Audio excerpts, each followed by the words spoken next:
Hein. Ok. Bon, bonjour Pierre Jacquemot. Donc vous êtes maître de conférence à Paris Sciences Po. Vous êtes ancien ambassadeur de France et directeur du développement, ancien directeur du développement au ministère des Affaires étrangères et contributeur régulier chez willagri.com. Voilà. Merci à vous d'inaugurer notre premier webinaire organisé par Willagri, notre site média destiné à comprendre les enjeux de l'agriculture.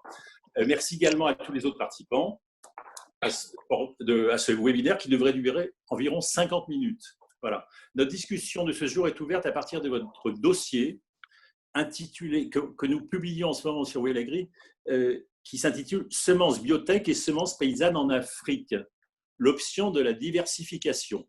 Vous nous avez dit en préambule que pour préparer ce webinaire, dans ce contexte de crise post-Covid, les semences sont au cœur des nouveaux enjeux de l'agriculture pour répondre à la crise alimentaire et notamment aux problèmes récurrents du rendement de l'agriculture en Afrique. Vous avancez que pour faire face à ce défi, il faudra mobiliser tous les savoirs, celui des biotechnologies, mais aussi celui des savoir-faire paysans. Bon, vous avez à présent 20 minutes pour nous éclairer sur vos positions et analyses, avant de laisser la place à d'autres contributions, c'est-à-dire que ce n'est pas forcément des questions, vous pouvez les uns et les autres faire aussi vos contributions, bien évidemment. Essayez de lever le doigt, ça sera peut-être plus facile après, ou de faire des questions écrites peut-être. À vous Pierre. Merci beaucoup. Donc, je suis ravi d'animer ce webinaire autour de la question semencière et de retrouver un certain nombre de visages particulièrement familiers. Je remercie en particulier Gérard de nous avoir rejoints et je suis sûr qu'il nous apportera son expertise. Alors, la question semencière, pour moi, est cruciale, peut-être encore davantage aujourd'hui, où nous allons de nouveau parler de sécurité alimentaire en Afrique et poser les questions relatives aux intrants de l'agriculture africaine, c'est-à-dire un savoir-faire, des bras, des compétences, de l'eau, des engrais, des fertilisants et des semences. Et donc, la question semencière va de nouveau être au cœur de l'après-Covid, en des termes tout à fait cruciaux, d'autant que je pense que nous partageons le constat que l'agriculture africaine a un très faible rendement au regard des critères internationaux. Sa productivité est très faible. Comme vous le savez, depuis une trentaine d'années, il y a une controverse qui est celle du recours aux OGM, aux organismes génétiquement modifiés, dans l'agriculture africaine. Ce qu'on peut observer, c'est que cette option en faveur des OGM a déjà été prise par un certain nombre de pays. On a appris l'année dernière que le Kenya, après une longue période de maturation, a décidé de se lancer dans le coton BT de façon à pouvoir conquérir une place plus importante sur le marché cotonnier, mais également développer son industrie textile. La logique kenyane est intéressante, c'est celle qu'on appelle les 3 F, Fiber, Feed, Food.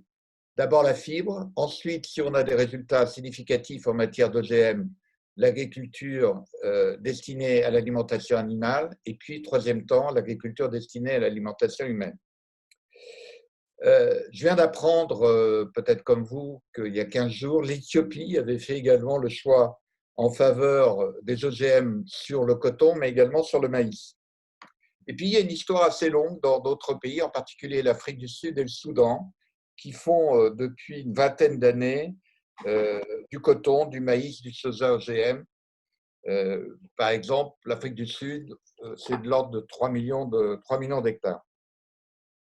Le Nigeria également est très en pointe sur le niébé, qui est une culture absolument indispensable dans l'équilibre alimentaire de cet immense pays. Il n'en demeure pas moins que, globalement, le chiffre mondial du recours, enfin de l'utilisation des OGM, place l'Afrique très loin du reste du monde, en particulier les États-Unis, évidemment, puisque la consommation d'OGM est de l'ordre de 2% pour l'Afrique. Ça, c'est une première observation, donc, développement de l'activité OGM dans un certain nombre de pays. Deuxième point qui est intéressant à évoquer, qui est connu, c'est l'histoire du Burkina Faso. En 2014, à la suite d'un travail, d'une collaboration entre l'Institut national de recherche agronomique du Burkina et Monsanto, deux variétés locales avaient été introgressées et il fut décidé de développer l'agriculture cotonnière sur la base du BT, donc cette variante d'OGM maintenant bien maîtrisée. Et en 2014, on comptait 140 000 cultivateurs cotonniers burkinabés qui utilisaient les OGM. L'objectif était d'obtenir une amélioration de rendement de l'ordre de 50%. En fait, on s'est rendu compte, 4 ans après, que c'était un échec du point de vue agronomique, et que la qualité de la fibre était telle que le coton burkinabé avait été déclassé sur le marché international.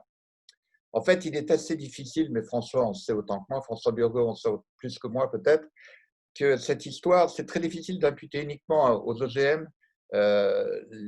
la baisse de la qualité du coton et la baisse de la productivité cotonnière, puisqu'il y a eu d'autres facteurs qui sont intervenus en même temps, notamment une sécheresse. Le Burkina faisait 800 000 tonnes de coton. Cette année, je viens d'avoir également les derniers chiffres, ne fait que 400 000 tonnes. Donc, on peut considérer que cette histoire est un échec et que ça a suscité un certain nombre de… l'histoire cotonnière du Burkina. Donc, la production cotonnière est fondamentale. 65% des revenus monétaires paysans au Burkina est tiré du coton.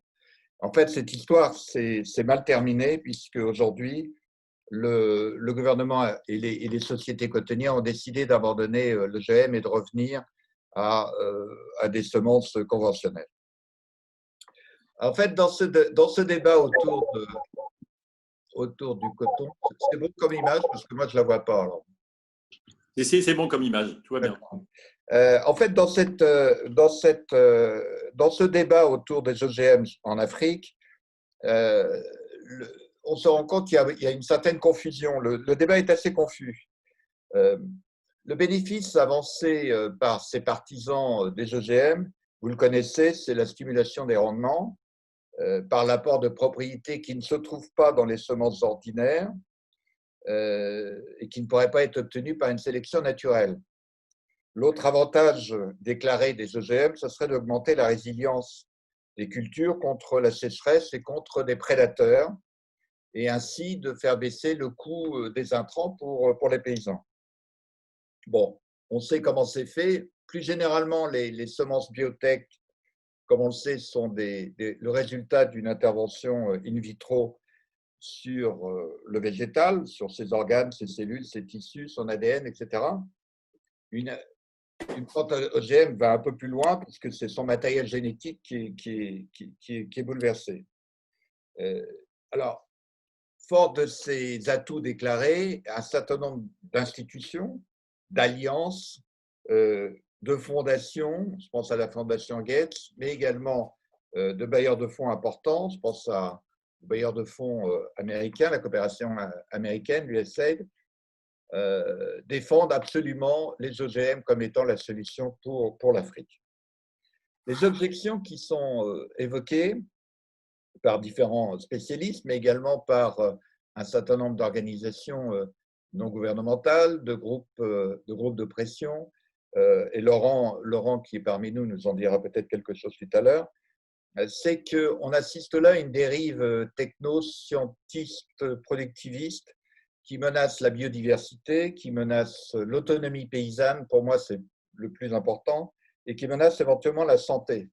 Bon, je ne vous ferai pas un rappel sur ce qui est dit souvent sur les risques de contamination par le vent, les insectes pollinisateurs de cultures qui se trouveraient aux abords des champs cultivés par les OGM.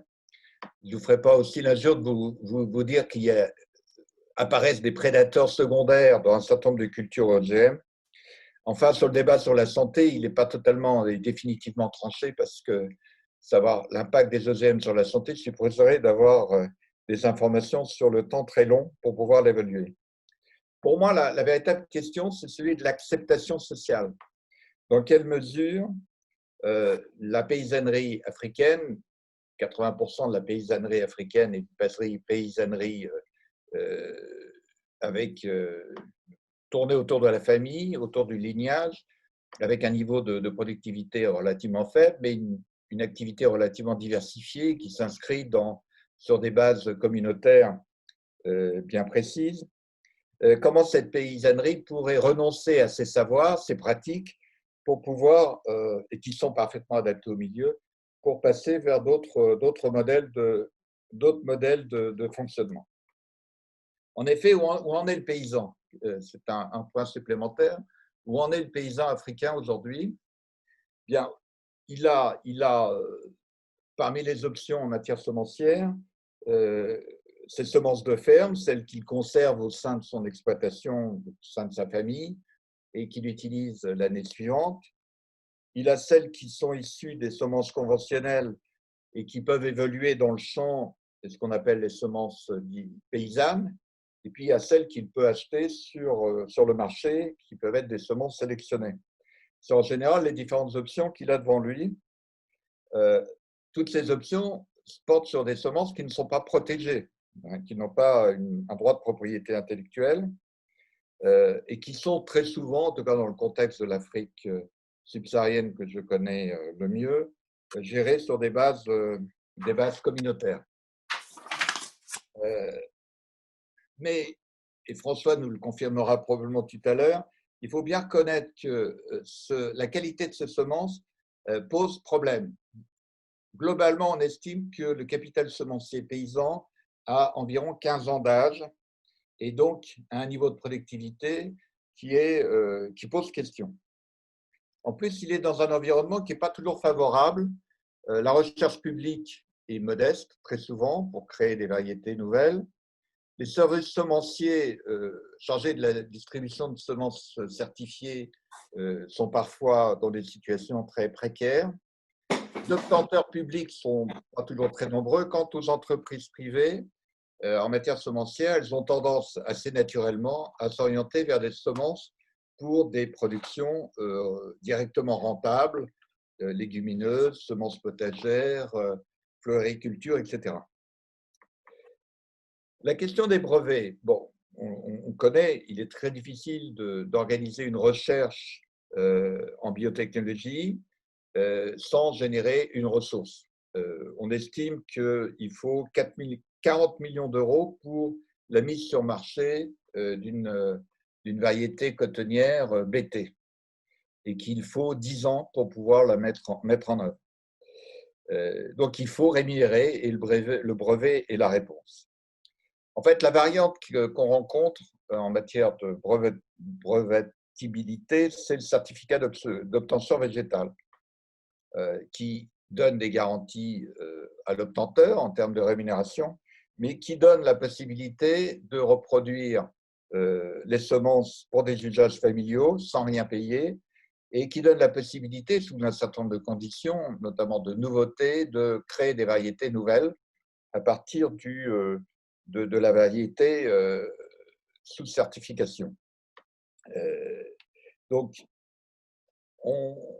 j'ajoute à ça qu'on trouve sur le marché des semences qui sont tombées dans le domaine public, c'est-à-dire qui ont plus de 30 ans sur le marché et qui élargissent la gamme des options possibles pour la paysannerie sans redevance. Alors, il y a une histoire tout à fait intéressante que je voudrais très, très brièvement évoquer en vantant les mérites d'une institution qui m'est chère.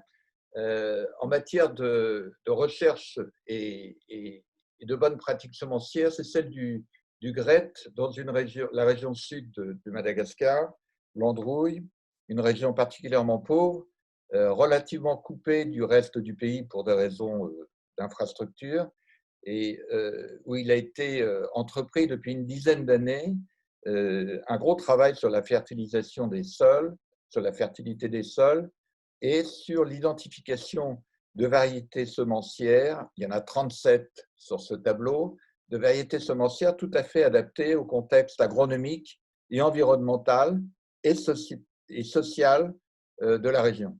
Et là, vous voyez l'un des responsables du projet montrer sur chacune de ces plaques des semences qui ont fait l'objet d'une procédure simplifiée de certification et qui sont maintenant distribuées dans une centaine de boutiques au bénéfice des paysans. C'est très intéressant parce qu'on s'est rendu compte que si on passait par les systèmes de certification internationaux du type FAO, d'abord ça coûte très cher, c'est très long, et le temps est un élément qu'il faut prendre en compte. Et tout en respectant les critères reconnus généralement par la profession, on a été en mesure de pouvoir développer des variétés semencières qui soient adaptées au contexte local et qui, en plus, ont donné des très bons résultats, notamment en matière de fertilité des sols. Je voudrais terminer cette introduction, après avoir écouté les uns et les autres, avant d'écouter les uns et les autres, par une considération générale, peut-être un peu plus personnelle, qui ne relèvera peut-être pas, qui soulèvera peut-être des objections. C'est que pour moi, probablement la solution, les bonnes solutions sont à rechercher dans une combinaison que j'appelle la combinaison des possibles. L'objectif, on est bien d'accord, c'est de renforcer les systèmes agricoles et alimentaires africains pour pouvoir satisfaire les besoins de la population rurale et de la population urbaine qui est en croissance très, très rapide. Et cet impératif de sécurité, de souveraineté, de résilience, de soutenabilité va être encore beaucoup plus fort dans les années qui viennent, compte tenu du contexte que vous savez et de la difficulté qui va être grande de jouer sur les importations et les exportations pour les pays africains. Donc, il est absolument essentiel d'examiner s'il est possible de combiner en fait plusieurs options.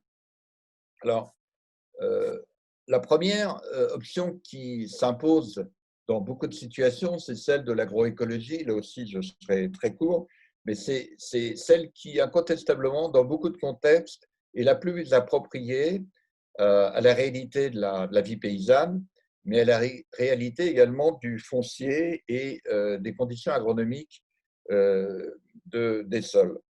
Pourquoi? Parce que l'agroécologie permet la restauration de l'activité biologique des sols, elle optimise l'utilisation de l'eau, qui est une denrée rare, voire de plus en plus rare, et elle prévient l'érosion des sols, qui est un élément un facteur particulièrement péjoratif dans beaucoup de situations agricoles.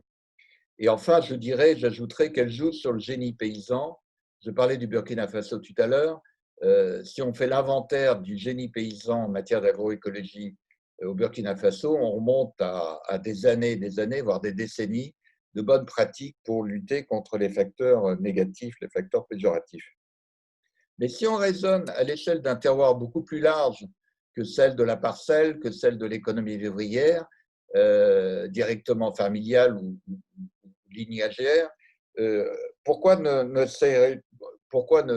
n'essayons-nous pas de diversifier les options entre ce qui relève de l'intensification conventionnelle, hein, celle de la parcelle, des apports d'origine chimique sur des surfaces cultivées, qui a donné des résultats, évidemment, qui a donné également des résultats négatifs, celle de l'agroécologie que je viens d'évoquer, mais pourquoi pas aussi rester ouvert à des options biotech qui peuvent être tout à fait pertinentes dans certains contextes, notamment pour résister aux ravages des insectes et des effets des herbicides dans certains contextes. Voilà, donc je terminerai en disant, à mon avis, il ne faut pas avoir de position dogmatique, il faut être relativement pragmatique, regarder les réalités locales. C'est d'ailleurs pas une position qui m'est évidemment propre, elle est bien sûr énoncée par des institutions importantes. Je pense à l'Alliance pour une industrie semencière en Afrique de l'Ouest, qui regroupe des institutions aussi diverses que la Communauté économique développement de l'Afrique de l'Ouest, le CILS, la CORAF, la FAO, le REPA, qui est une institution importante. La REPA, c'est le regroupement des, des groupements paysans en Afrique de l'Ouest, mais également des bailleurs de fonds internationaux. Donc, ce que je voudrais dire, c'est qu'il y a probablement, au travers des différentes options, la gamme des options possibles, à rechercher celles qui sont le plus adaptées pour un contexte donné et qui permettraient de concilier, et ça c'est ma conclusion, que j'appelle l'optimum semencier, hein, c'est une perception d'économiste, on ne se refait pas, de concilier 5 éléments.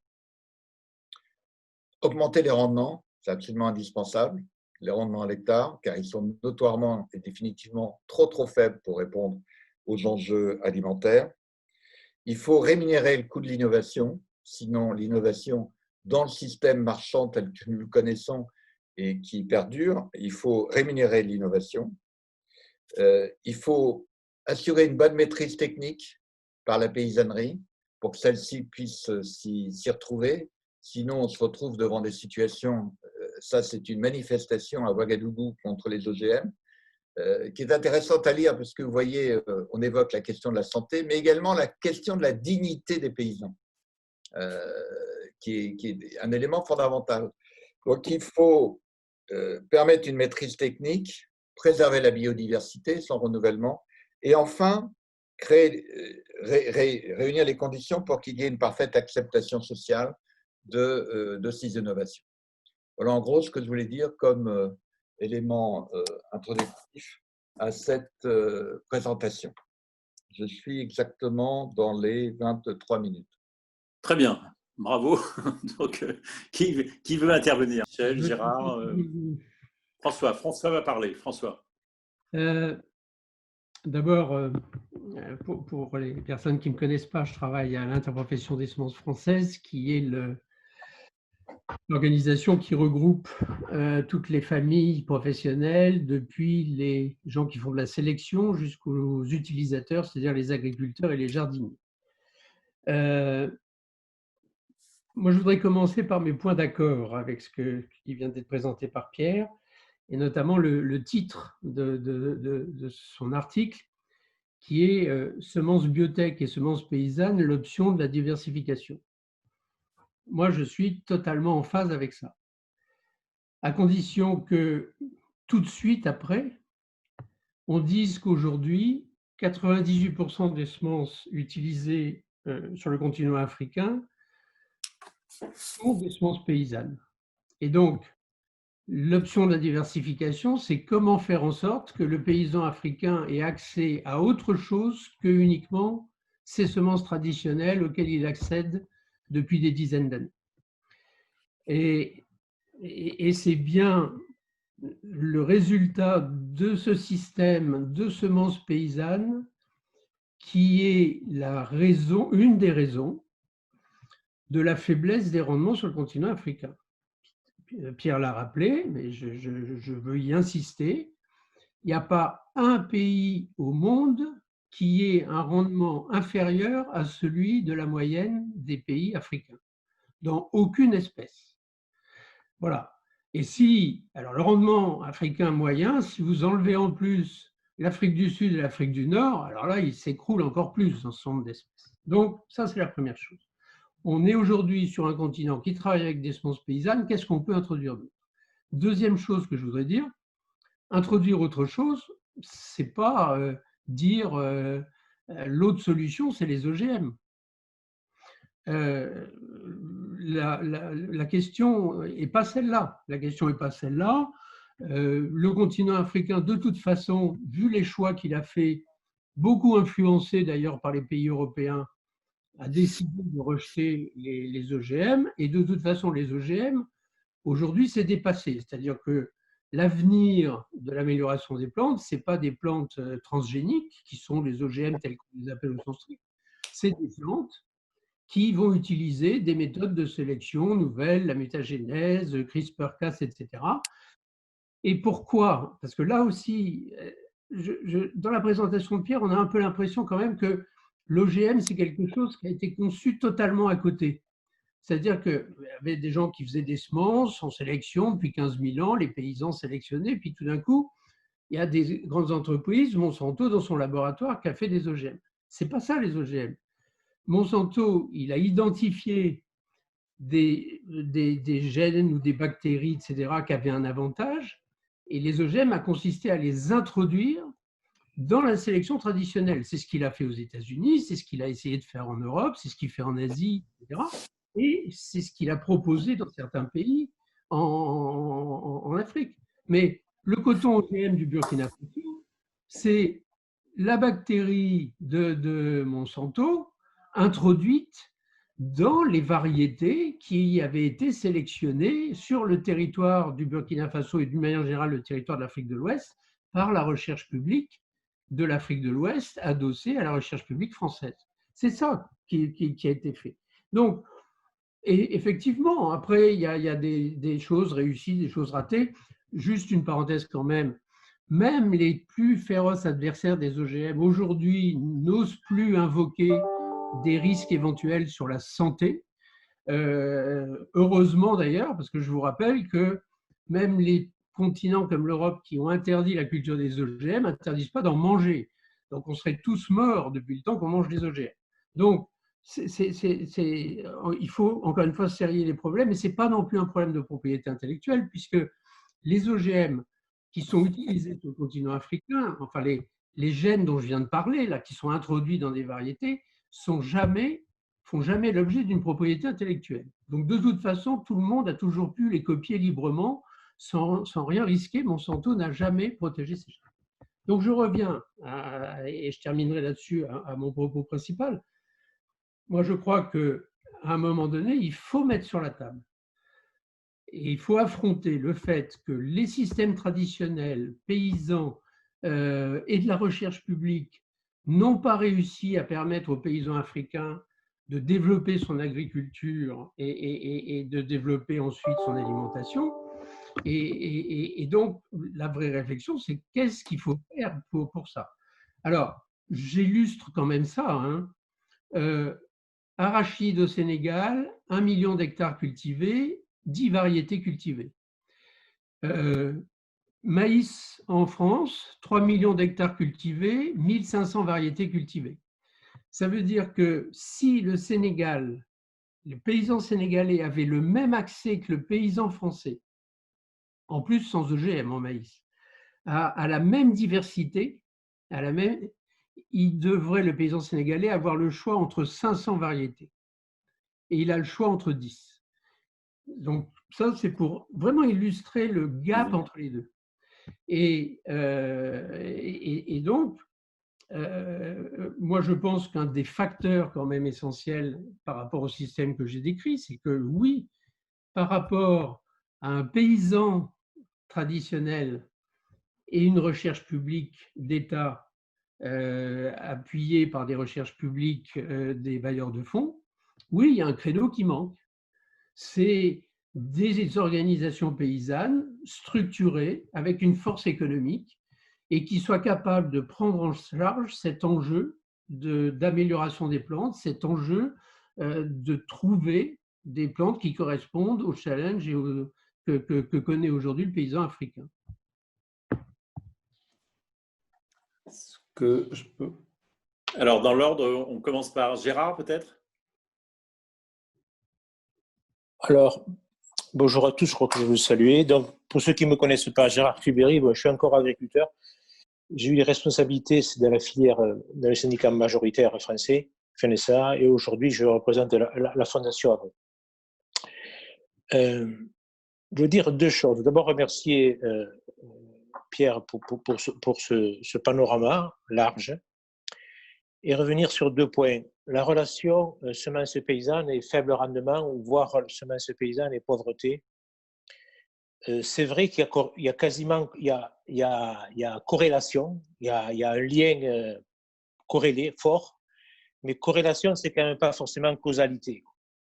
Et effectivement, les endroits où on a des semences qui ont peu de potentiel, il y a souvent la pauvreté, mais je pense que c'est un des éléments, comme il a été dit, et c'est plutôt la faiblesse du système agricole, en particulier du modèle agricole, qui est à remettre en cause. Et ça me fait dire que ce qui a été dit par Pierre, c'est que on peut mettre en avant la semence, elle doit être mise en avant. Et c'est moi, en tant que paysan, qui ai vu évoluer, par exemple, sur le colza, quand j'ai débuté, je faisais 2 tonnes de colza, j'ai terminé, je fais 3 tonnes et demie, donc dans moins de 30 ans. Donc, le progrès génétique, il est essentiel. Mais le progrès génétique est forcément composante de modèle agricole. Et donc, il doit être dans une cohérence. Et bon, tout à l'heure, on a parlé d'agroécologie, d'intensification. On ne peut concevoir le progrès génétique, mais ça a été dit, comme étant un facteur global du développement agricole. Et dans ce cas-là, je dis qu'il est effectivement nécessaire pour l'Afrique de trouver les voies d'une augmentation du potentiel génétique. Alors, rendement, tolérance aux maladies, tolérance aux aléas climatiques, tolérance aux prédateurs. Bon, la panoplie est immense. Mais l'Afrique n'augmentera pas ses rendements si elle n'a pas de progrès génétique. Et ce progrès génétique, il a forcément un coût. Et qui sait qui paie? Parce que s'imaginer qu'on aura des produits de qualité sans que personne ne paie, c'est-à-dire qu'on va s'échanger de paysan à paysan sans payer de droits ou sans que quelqu'un paie des droits, ça ne marchera pas. Ça ne marchera pas parce qu'il faut bien que l'innovation soit rémunérée. Alors, les systèmes, en France, bon, on a développé, je ne vais pas le dire de François, des systèmes qui sont particulièrement, à mes yeux, particulièrement privés, performants avec une sorte d'alliance privée-publique. Je crois qu'il faut réfléchir à des modèles qui permettent à ce que des investissements de nature privée puissent contribuer dans le cadre de modèles agricoles. Et c'est pour ça que pour moi, la réflexion de la semence, elle est intégrée dans le cadre du modèle agricole que l'on souhaite pour l'Afrique, enfin que le paysan, que l'Afrique souhaite comme modèle de développement. Et dans ce cas-là, il faut, dans un plan global, avec un vrai volet semence, qui sera long, puisqu'on obtient, malgré les nouvelles techniques, et là je reviens sur les propos de François, qui sont très, très, très performantes, enfin, en tout cas, qui sont un véritable espoir pour la fin dans le monde, malgré les nouvelles techniques, ce sont des phénomènes qui ont un coût, dont il faut organiser la mise en place, la production, le développement et le circuit de rémunération des acteurs qui gèrent ces produits. Donc sinon, ça ne va pas marcher. Donc il faut concevoir cette activité comme un tout, mais avec sa cohérence totale, avec une innovation et un système de rémunération de l'innovation. Merci. Donc, peut-être Michel? Oui, bonjour. Donc pour ceux qui ne me connaissent pas, je m'appelle Michel Ganem, je suis professeur de biologie, de physiologie végétale à l'université Mohamed VI Polytechnique à Marrakech, à Ben Guerir au Maroc. Mais avant ça, j'ai une expérience dans le CGIAR, donc le consortium des centres de recherche agronomiques mondiaux. Et j'ai travaillé en Afrique pendant assez longtemps et dans le Pacifique aussi. Donc tout d'abord, je voudrais remercier Pierre pour sa présentation intéressante et puis dire que je suis d'accord avec une bonne partie de ce qu'il a dit, surtout quand il parle de diversifier les options. Je pense que en Afrique, moi personnellement, je n'ai pas de position dogmatique face aux OGM. Je ne suis ni pour ni contre. Je trouve que c'est un outil fantastique qui a permis en fait des avancées technologiques importantes et de connaissances en biologie végétale sans lesquelles on ne serait pas là aujourd'hui.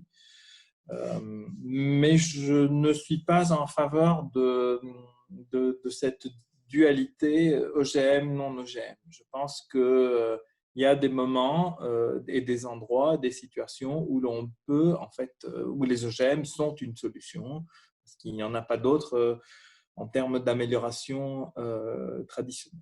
Ce que je trouve en Afrique, il y a une surcharge des bailleurs de fonds, tout le monde y est. Il y a une surcharge en termes de recherche, il y a les centres du CGIAR, plus les systèmes nationaux, etc. Et tout le monde essaye de faire quelque chose. Je trouve que jusque-là, avant de passer à l'option OGM, il y a une option qui consiste un peu à aller voir ce qui existe déjà. Et il y a des choses qui sont diversité des cultures, des diversités du matériel génétique existant, dans lesquelles on va pouvoir aller regarder avant même de recourir aux OGM qui sont générateurs de peur, où il y a des problèmes de confiance, des problèmes notamment de flux commerciaux, des craintes de flux commerciaux vers l'Europe quand il s'agit parce que bon, jusque-là, il y a une frilosité européenne à financer des projets de développement basés sur l'OGM, mais il y a des semences, il y a des quantités de semences et un effort d'amélioration végétale fait par les centres du CGIAR qui a été ignoré. Et bon, il y a des améliorateurs qui régulièrement enregistrent des variétés, mais bon, ces variétés ne trouvent jamais le chemin du champ, ils se retrouvent jamais chez l'agriculteur. Pourquoi? Bon, je crois qu'il y a un problème de multiplication des semences, un système qui visiblement ne fonctionne pas, de disponibilité de ces semences, d'accès à ces semences à cause de leur coût. Mais bon, même quand elles sont subventionnées, ces semences, il y a un décalage entre les subventions, ceux qui les reçoivent véritablement, ce n'est pas l'agriculteur qui les reçoit, c'est plutôt celui qui les génère et celui qui les utilise. Et souvent, quand elles sont disponibles, il est déjà un peu tard. Et donc, par rapport à cette histoire de coûts, de système semencier qu'il faut améliorer, et je trouve que la solution en Afrique ne viendra pas seulement du progrès génétique. Le progrès génétique, il va nous permettre d'avancer, d'améliorer les semences pour un certain type de traits, mais il y a aussi tout ce qu'il y a avec, c'est-à-dire toute l'agronomie derrière. On peut avoir les meilleures semences du monde. Si on n'a pas d'intrants, si on n'a pas d'eau, on va aller nulle part avec ça. Donc, je pense que le problème de l'Afrique est à prendre en termes de diversification, des options, diversification du choix, d'accès à la diversité végétale, à la biodiversité. Regardez ce qui existe déjà et ce qui a été développé pendant des décennies et des décennies par les centres internationaux et les organismes de recherche, avant de recourir à l'option OGM, qui, à mon sens, est un petit peu dépassée aujourd'hui. Regardez aussi du côté agronomique, parce que sans l'agronomie, on ne va jamais où que ce soit, et surtout de faire des solutions qui sont taillées sur mesure, c'est-à-dire sortir du discours une semence, une variété qui va couvrir l'entièreté du continent africain, mais plutôt aller vers une recherche beaucoup plus ciblée. Voilà. Merci à Michel. Donc, est-ce que Pierre veut réagir ou... Ah, d'accord. François veut réagir aux propos. Allons-y. François. Oui, mais je crois que je veux réagir là sur ce qui vient d'être dit parce que je crois qu'on est d'accord. Que ce soit Gérard ou moi, quand on parle de l'amélioration des plantes ou de progrès génétique, et je pense que c'était plus clair en plus chez Gérard que chez moi, on parle bien évidemment de l'ensemble d'un système. Et donc, moi, je dis pas qu'il n'y a pas dans toutes les situations. Je dis pas qu'il n'y a pas des réserves de variétés extraordinaires. J'ai pris le cas de l'arachide. Oui, bien sûr, dans les collections de ressources génétiques, il y a beaucoup plus que 10 variétés qui seraient adaptées au Sénégal. Donc, c'est bien un problème de filière, c'est bien un problème d'organisation. Simplement, là encore, je dis à un moment, il faut qu'on ait le courage de mettre les choses sur la table. Vous trouverez une personne qui va vouloir valoriser les variétés de la recherche publique africaine, alors que la recherche publique africaine refuse de signer des contrats d'exclusivité. Moi, je ne vais pas travailler à valoriser une variété de l'ISRA au Sénégal en sorgho ou en maïs, puisque l'ISRA refuse de me signer un contrat comme quoi j'aurai l'exclusivité de la vente. Donc, je vais travailler pour démontrer aux paysans que cette variété est bonne Et quand ils auront été convaincus qu'ils la voudront tous, c'est tous les autres qui vont profiter du marché. Ça, c'est inacceptable. Et pour être très concret, moi, j'ai travaillé au Sénégal il y a maintenant 30 ans. Et moi, il y a un distributeur de semences qui m'avait demandé, qui avait des clients qui demandaient des semences de sorgho. Je l'ai orienté vers la recherche publique. Et quand la recherche publique sénégalaise a dit « moi, je ne signe pas de contrat d'exclusivité », il est revenu vers moi et en disant « moi, ça ne peut pas marcher ». Et je l'ai orienté vers une société française, Semences de Provence. Et ça fait maintenant 30 ans que Semences de Provence vend dans la vallée du fleuve Sénégal du sorgho français uniquement parce que l'ISRA a refusé de signer un contrat d'exclusivité. Donc, il y a toute une chaîne à retrouver. Et moi, je peux vous dire que oui, il y a plein de choses dans les centres de ressources génétiques, mais moi, je connais des petits semenciers privés africains.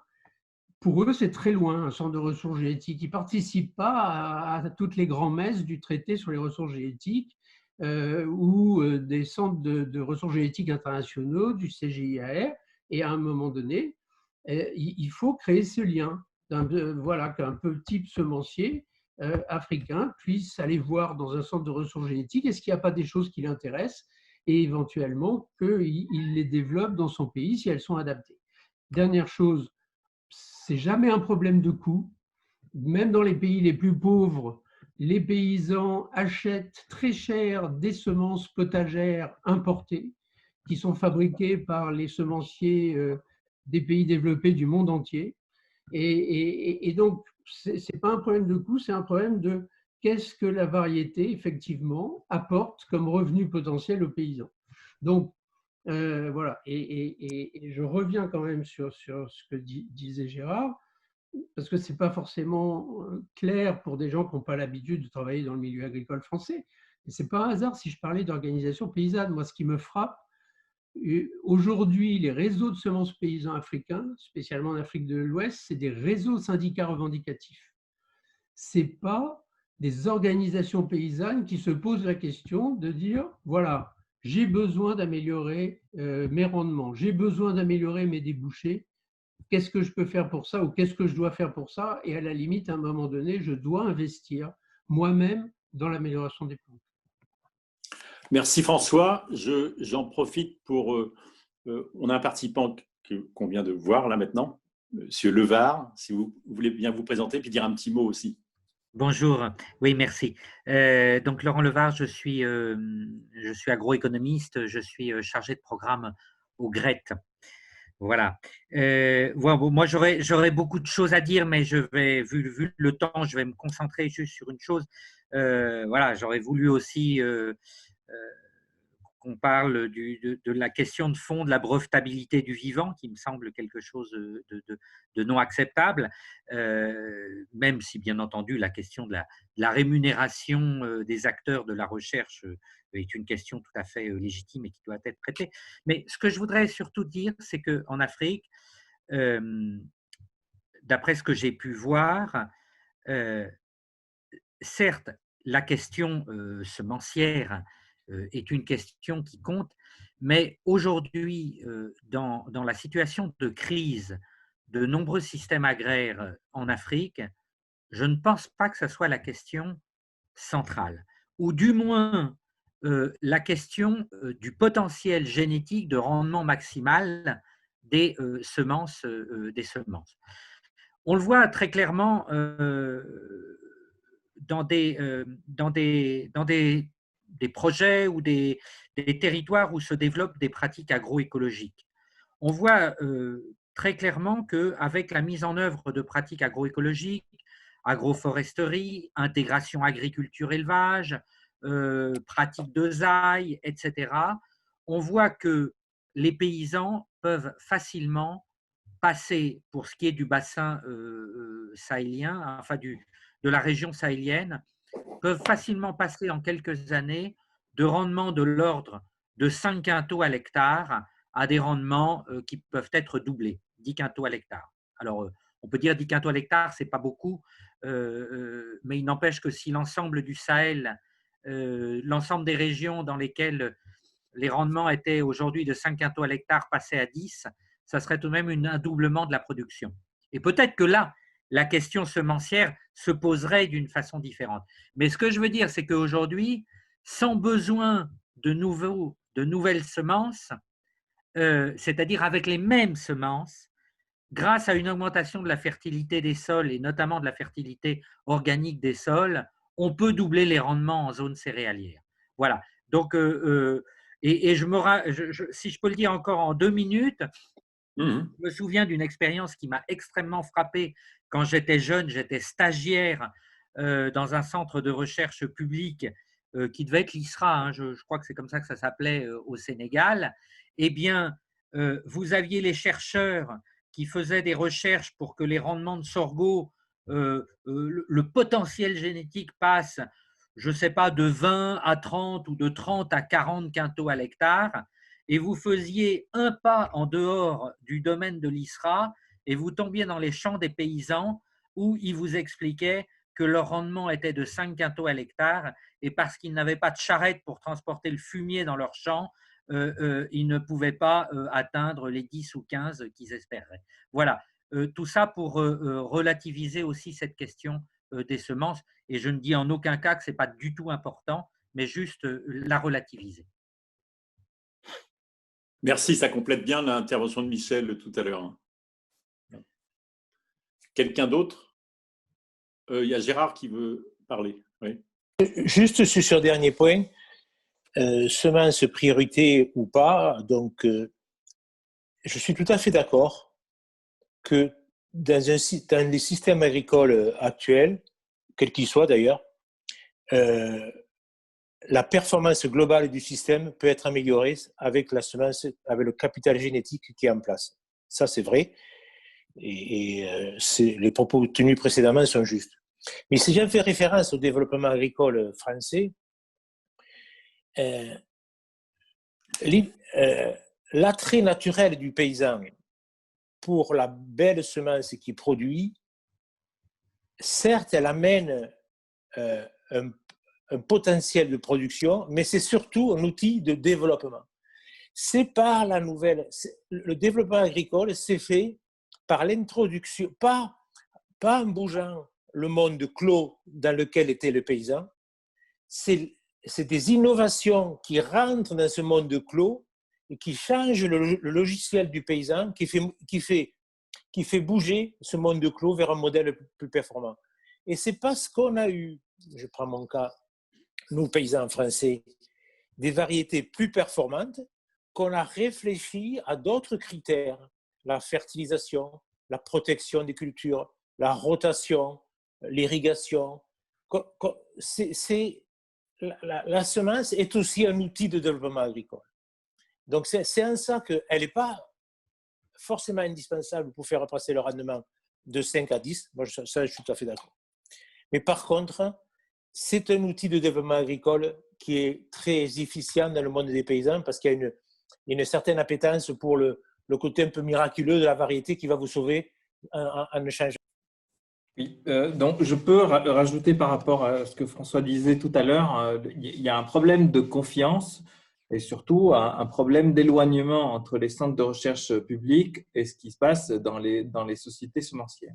Bon, il y a toujours des problèmes de droit d'obtention et surtout d'utilisation du matériel végétal. Enfin, le traité permet de régler un certain nombre de problèmes, mais ne règle pas dans les détails l'utilisation et comment dire, les sociétés privées vont pouvoir bénéficier de ce capital qui existe dans une banque de gènes. Donc moi, j'ai géré une banque de gènes dans le Pacifique. J'avais des collections et des collections. Pourtant, elles n'étaient jamais utilisées par personne. Je ne voulais pas devenir un musée. Et j'ai été témoin, quand j'étais au CGIR, de la difficulté qu'il y a eu entre une société française que je ne vais pas citer, qui voulait avoir accès à une société semencière française, qui voulait avoir accès aux semences de la banque de gènes qui était pas loin d'ici. Et il y a eu tout un débat, tout un problème sur comment est-ce qu'on va gérer ça, l'accès au matériel génétique, qui paye quoi, qui bénéficie de quoi, etc. Donc, je dis qu'il y a des ressources qui sont là. Plutôt que d'aller directement vers une solution de facilité, essayons de les utiliser au mieux. Maintenant, comment? il y a plein de barrières et plein comment dire, d'obstacles quant à cela et qui ne sont pas vraiment toutes simples à résoudre. Mais il y a vraiment du potentiel qui est dormant et qui est là, assis, et avec lequel on ne fait pas grand-chose. Juste un mot.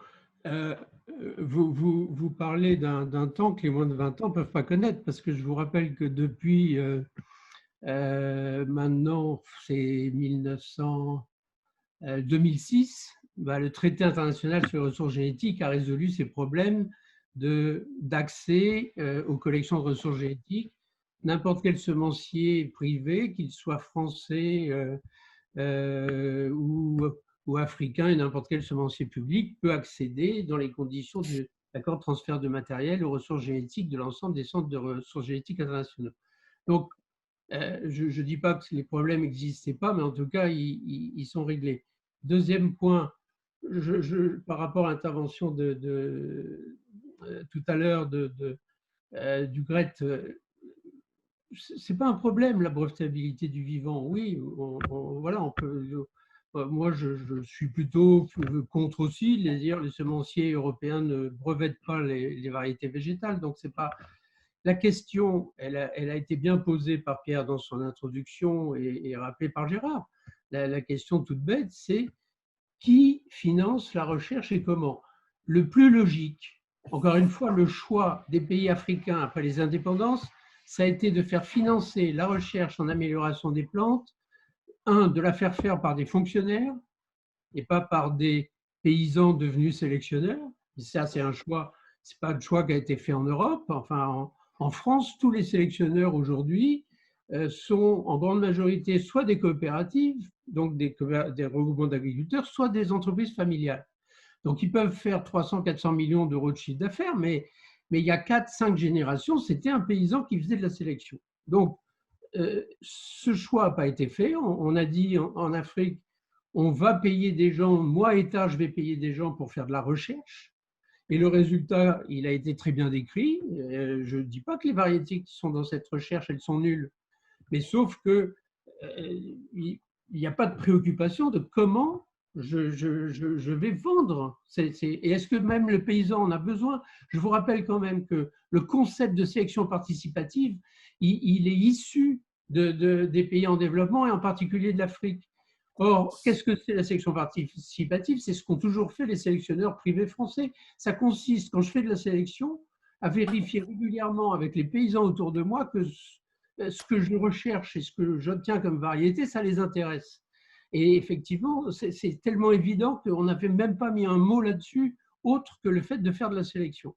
Donc, je ferme cette parenthèse, mais la réalité, c'est que, encore une fois, il faut financer cette recherche. Le choix qui a été fait que, de fait, aujourd'hui, plus personne ne finance la recherche parce que les bailleurs de fonds, moi, si vous voulez, j'ai connu quelqu'un de l'Agence française de développement, puisque je travaillais sur un projet, qui m'a dit à un moment donné, mais pourquoi on continuerait de financer la recherche en amélioration des plantes? Ça fait 20 ans qu'on la finance, ça serait quand même bien qu'ils aient trouvé quelque chose. En n'ayant aucune conscience que la recherche en amélioration des plantes, c'est quelque chose qu'on fait tous les ans pour l'éternité, pour trouver toujours quelque chose de mieux. Donc, voilà, à un moment donné, oui, c'est les acteurs qui doivent s'emparer de l'amélioration des plantes, ils doivent trouver des systèmes de rémunération. Moi, je suis persuadé qu'à un moment donné, la question de la propriété intellectuelle n'est pas un gros mot. Je vous rappelle quand même que c'est l'article 27 de la Déclaration universelle des droits de l'homme. Et donc, oser dire que cette déclaration, il faut la remettre en cause, à ce moment-là, on pourra discuter. Donc, le droit à la propriété intellectuelle, ce n'est pas scandaleux. Il faut que ce droit ne bloque pas, c'est le système qu'on a en Europe, l'accès aux ressources génétiques. Voilà. Mais encore une fois, la vraie question, c'est la rémunération de la recherche et que les acteurs agricoles et les paysans s'emparent de ce sujet. Merci François. Donc là, on arrive au terme de ce premier webinaire. Je pense que Pierre a quand même pas mal d'éléments là qui ont été mis sur le tapis, si je puis dire, qui ont dépassé les semences. Donc Pierre, à toi de conclure. Je trouve assez formidable de réunir sur le même plateau la recherche incarnée par Michel, le paysan incarné par Gérard, l'interprofession française incarnée par François et puis l'opérateur de terrain impliqué, engagé, incarné par Gérard, par Laurent. C'est tout assez extraordinaire. Et merci à Villagri de donner cette opportunité. Moi, je retiens 3 choses de ces débats extrêmement riches qui, évidemment, doivent trouver à se prolonger. Et je considère que ma contribution écrite est au demeurant relativement modeste par rapport à l'ampleur du débat. Je retiens 3 choses. La première, c'est que malgré tout, il y a un besoin de semences de meilleure qualité et il y a un besoin de donner aux paysans davantage d'options. François Burgaud a insisté beaucoup là-dessus, davantage d'options en matière de choix, en matière de semences qu'il n'a actuellement, surtout que le patrimoine semencier, pour 95% des paysans, a terriblement vieilli. Donc certes, ce n'est pas l'élément, le seul élément, mais il est quand même important et je pense que Laurent le reconnaîtra, puisque la photo que j'ai montrée du GRET, nous étions ensemble devant le même tableau il y a 18 mois pour constater que grâce au travail qui a été fait par le CTA malgache et aidé par le GRET, on a pu identifier 37 variétés qui ont un niveau de productivité très important, mais qui surtout sont parfaitement contextualisées et tirées du savoir-faire paysan. Donc il y a des modalités de régénération du patrimoine semencier divers qui ne passent pas uniquement par la recherche officielle, mais également par les possibilités de chercher en proximité des innovations dans le patrimoine semencier. La deuxième chose sur laquelle vous avez tous beaucoup insisté, c'est que ce n'est pas le seul élément et que ça doit être pris dans un cadre beaucoup plus large, qui est celui de la réalité du développement rural. Il faut parler d'itinéraire technique, il faut parler d'accès à l'eau, vous ne l'avez pas évoqué, mais c'est cher à certains d'entre vous, la question foncière. C'est bien évident que certains investissements ne peuvent pas se faire tant qu'il y a une insécurité foncière. Et je rappelle que l'insécurité foncière touche 95% des paysannes. Et c'est quand même des paysannes africaines, c'est quand même un élément important. Et puis la troisième chose, c'est la question pour moi qui est cruciale, c'est celle de l'acceptabilité par la paysannerie de l'innovation. Et loin de moi de penser que le paysan africain est réfractaire à l'innovation, il n'a pas d'aversion au risque, contrairement à ce qu'on enseigne encore quelquefois dans quelques milieux académiques, dès lors qu'il lui est démontré que l'adoption d'innovation se traduit par une augmentation de son revenu et de son bien-être social et de ses possibilités de jouir de conditions d'existence nettement améliorées, surtout lorsqu'il est confronté à des images qui viennent de la ville, ses besoins s'élargissent et c'est parfaitement légitime. Donc on est devant une nécessité de faire une démonstration. Et François le disait tout à l'heure, peut-être que la question de l'organisation paysanne se pose.